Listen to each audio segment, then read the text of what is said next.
Hurry it up, you gutless idiots. No one should be led to their own death. There she is. This is the Houndmaster. The Houndmaster is a force to be feared, with an equally fearsome dog at her side.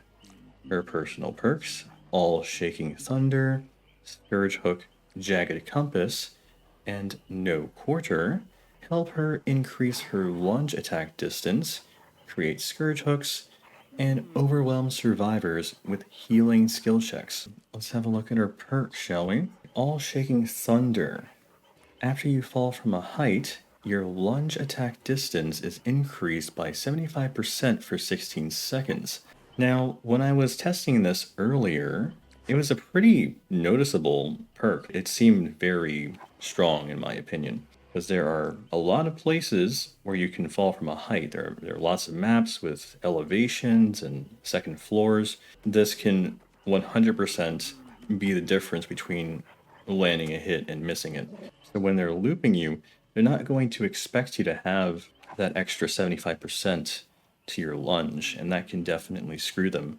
So I do like this perk quite a bit. I think it's going to be helpful for the weaker killers, like the M1 killers who tend to struggle in chases like Wraith.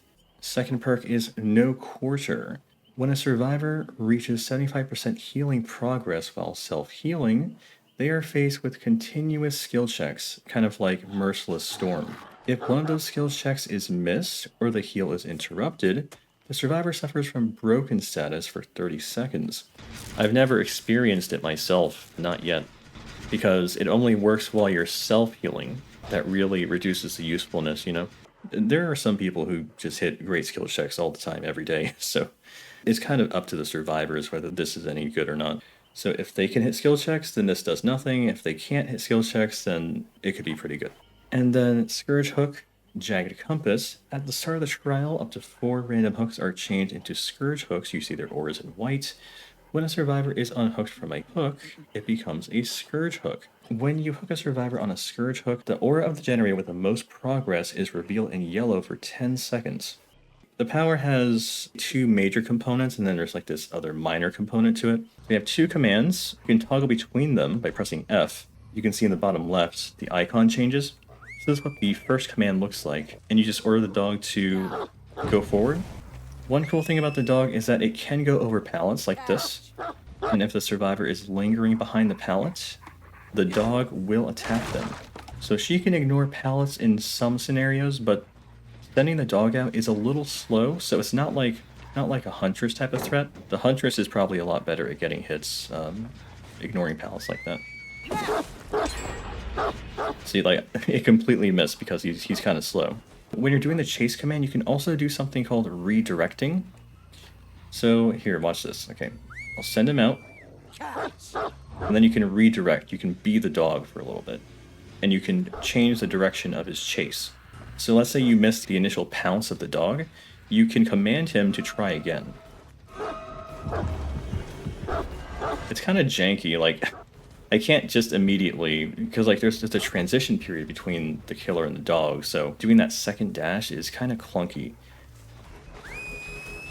Oh, there we go, I got her, look at that. Yeah, get him, boy, get him! See, she can't do anything. But the dog doesn't actually injure her. But he does hold on to her for you. So you can also tell him to search. You can make him search a generator, or you can just make him search an area. And the farther you send the dog out, the larger his search radius becomes. And if a survivor is within the search radius, the dog reveals them with Killer Instinct. Let's check over here. There he goes. You can see there's also this trail here. If you follow the trail of the dog, you get a speed boost. I don't find the search command to be very useful. It really doesn't do much. Man, look at that! Oh my god, God are good. The new map, it's called the Ormond Lake Mine. And it's pretty cool. There's a lot of structures in this map that are unique. Like, you won't find these structures anywhere else. High visibility. So it's not the easiest map to hide in. But you do have some interesting loops, like this one with double pallets right here. You also have your typical L&T wall. You have this central structure, which is unique.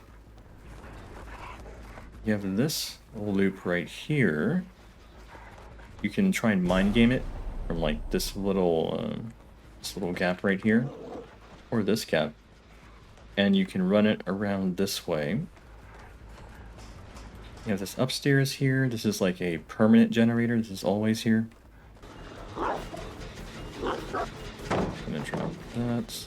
Let's ignore it. There we go. What are you doing? But yeah, so we have this loop as well. I'm not sure what to call this loop, but it's an interesting structure. You don't really see this one too much. This is what the exit gate looks like. Then we have these little cylinders right here. They might make for good hiding spots. And what is this? I guess this is just... There's no purpose to that, it's just for looks. We have the shack right here. And where's the basement? This looks like the basement, but it actually is not. It's just a tunnel. We have a little loop right here. This looks like it's sort of a medium strength loop. It's not like the worst loop, because it's kind of inconvenient to run around there, so you might actually get some value out of that. Oh, this structure also is always on the map right here. This is a new one. You have this pallet right here. It's just pretty good, because I would say it's pretty good for the survivors, because you can kind of see through this wall here. Pretty inconvenient to try and loop around as a killer, because it takes you like 3 seconds to go around like 1, 2, 3, and then you can lunge. Let's check the upstairs here. What we got up here? Yeah. It's almost a complete 360, except for the staircase there. You can walk around the entire thing. And there's a window right here, but this doesn't look very strong because obviously the killer can just drop down and smack you. So I wouldn't rely on that window. We're going to take a look at the new survivor now. She's from Scotland, and her parents were part of a secret society, and she went through some weird stuff. Let's take a look at her perks here. Clean Break. After you finish healing another survivor, while being healed by another survivor, press ability 1 to gain the broken status. Then after 60 seconds, you become healthy. Now, the risk is that you can't be healed immediately. You have to wait 60 seconds. And then the reward is that while you're broken, you can do generators.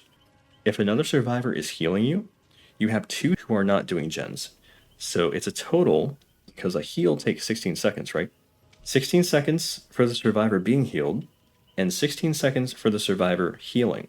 So that's a total of 32 seconds that both of you are not doing gens. That's a long time.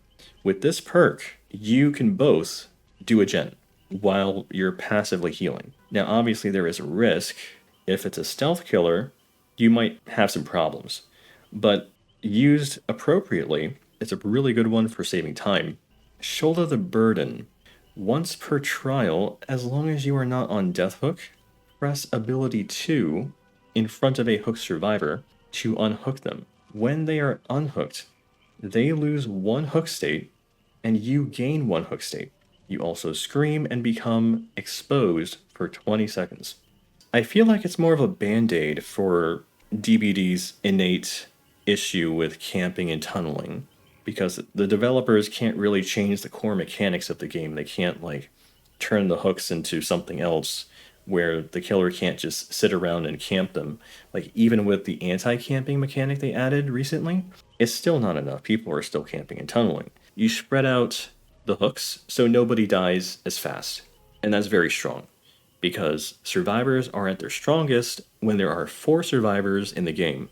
And this perk will help you delay any one survivor from being taken out early. Is it an S tier perk?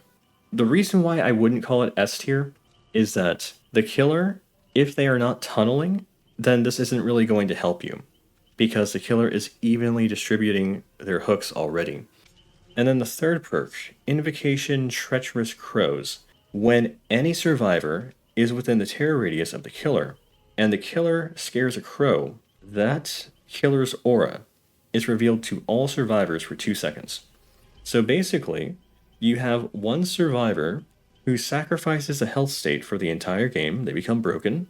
In exchange, all of your allies can see the killer's aura anytime that killer scares a crow. This perk would go very well with Eyes of Belmont here. So instead of 2 seconds, you get 4 seconds of aura reveal. However, there is an issue. Not all maps have crows in high traffic areas, okay? Most maps, all the crows are sort of scattered on the edges of the map. There's a design reason for that. The crows are on the edges of the map to discourage survivors from hiding. But there are some maps that have crows like everywhere. Right here, like the game, you're just going to be running into crows randomly here. There's crows spread out all over the place. Also, it's because it's a really small map, you're bound to run into crows more often. I also think that Learies, like there's a lot of crows on Learies that you might run into without knowing. Hawkins as well. I believe there's crows on Hawkins, and you can't really avoid them because the corridors are so narrow. So the other issue with this perk, during chases, because the survivor is in front of the killer all the time, the survivor is going to be the one disturbing the crows, not the killer. And the other issue is that it requires you to be in the killer's radius, and there's a lot of killers who can become undetectable. It can be good, but like most of the time it's not, because there's so many killers and maps that could make it kind of useless. So it's okay. I mean, I'll take 2 good perks. And yeah, that's about it. So I'll see you all next time, okay? Thanks for watching.